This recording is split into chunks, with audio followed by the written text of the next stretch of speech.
Good morning, everyone. Today I am going to talk about religious rituals or meaningful or myths. India is a land with a lot of traditions and rituals. So, from villages to urban cities, our country is rich in culture with a deep rooted tradition and rituals. It's quite impossible to list all the religious rituals. People believe that performing these rituals helps in their spiritual betterment. So, in order to make people follow them, these rituals were linked to religion. That is why we used to phrase do this or that religiously. Many a time we choose our hearts over our heads. These celebrations and rituals will raise many questions, but then not all questions have answers. But presently, many rituals are too out of date to follow, or there are no reasons to follow. Based on my opinion, I am going to share some of the most inhuman and bizarre religious practices that exist even today. Number one is Garudan Tukam, a shocking practice followed in Kali temples of Kerala, where people hook their backs and hang themselves in air like eagles to please Kali. This is a proof that people can go to any extent to please their deities. This is shown in few South Indian movies too. Second one is Garbada's Egadasi. It is practiced in town called Garbada in Gujarat, where cows are made to walk over the backs of people. Since cows are considered holy in Hinduism, it's believed that letting them trample over your back will reduce your problems. But what if he or she got back problems already? Quite scary, isn't it? The next one is burying children in sand. It is followed in Karnataka, where children with physical disabilities and certain handicaps are buried in the sand up till their necks on the day of solar eclipse.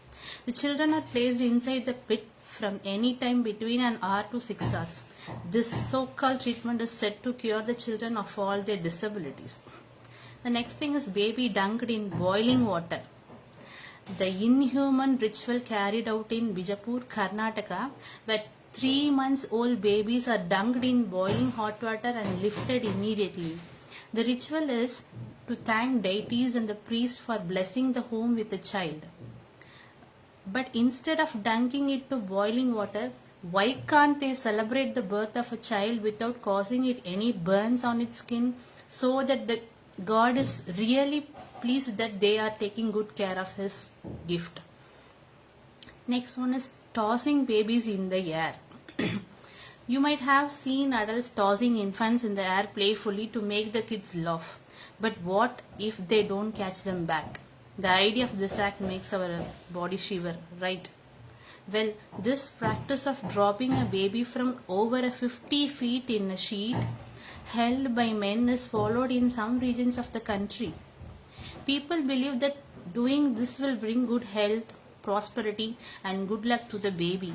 Totally peculiar, isn't it? What does one do with all these fortunes if the kid loses its life? Next one is exhaustion cum marriage.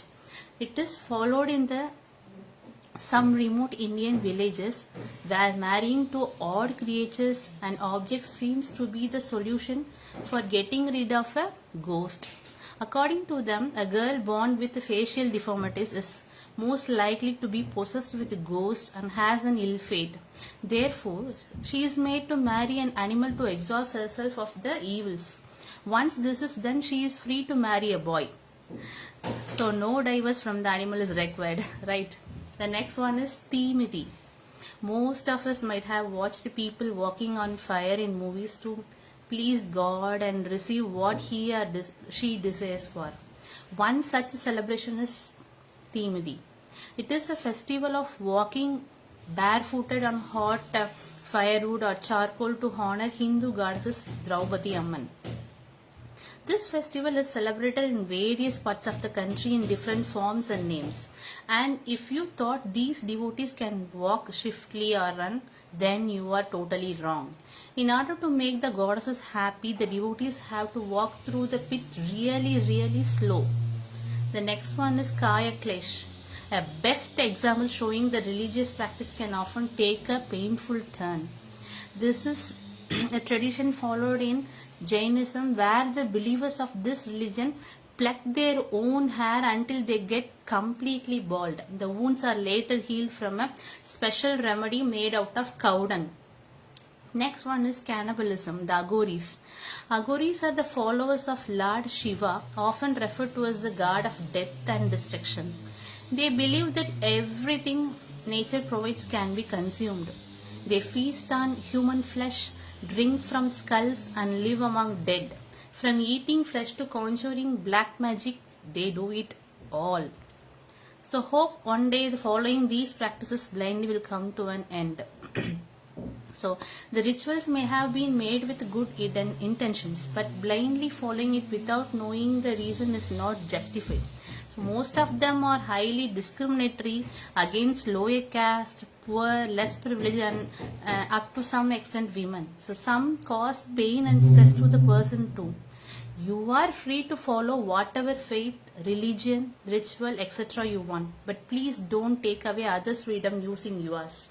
If you are genuinely interested and sincere, continue or else leave. Just like people who leave jobs if they can't handle it. Just understand that God is not going to measure your faith in the amount of money you donate or number of lamps or candles you light. You don't even have to visit Mecca or Varanasi or the Vatican to get God blessings. You just need to close your eyes and believe in the fact that God is everywhere and He is listening to you. He does not differentiate between the person who worships in a home or at holy shrine and between a rich and a poor person.